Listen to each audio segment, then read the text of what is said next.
Okay, so this afternoon we're in the garden and we're just tying up our tomato plants for the first time this year.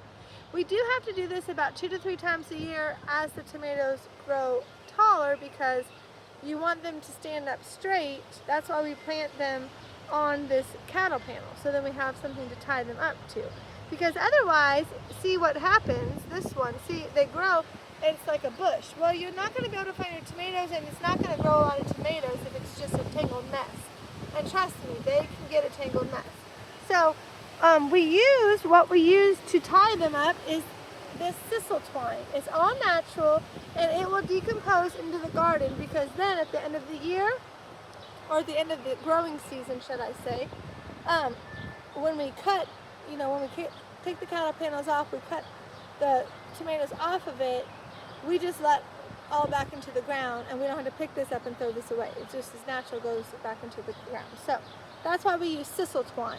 Okay, so what you do is you just want to be gentle, because you don't want to uproot it out of the ground, and you don't want to break it or anything like that. So you just want it up off the ground to go up toward this cattle panel. So you may have to use a couple different spots to tie as they grow, but for right now, this one looks good like that. And I just tie it a couple knots.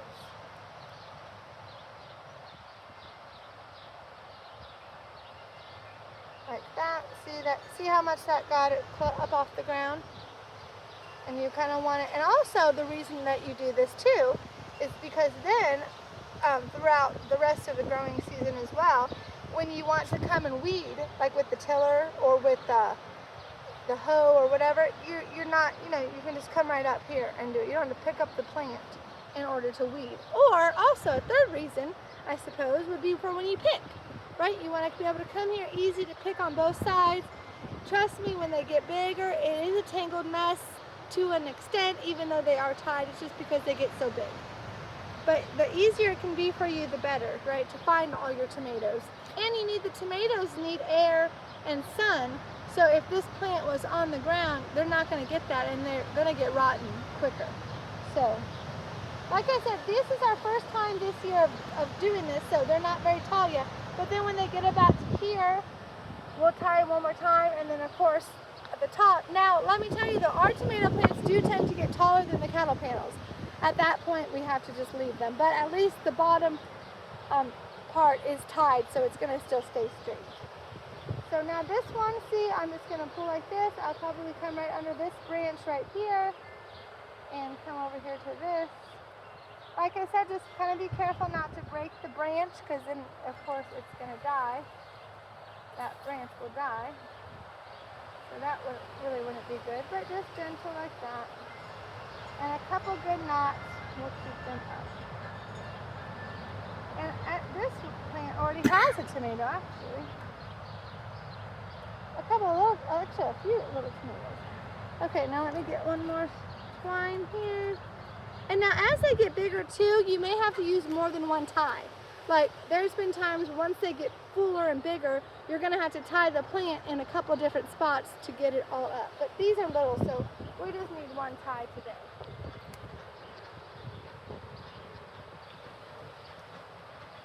And the length of your twine will just depend how far you have to come to the cattle panel, or whatever you have used to tie it to. Some people, they use tomato cages.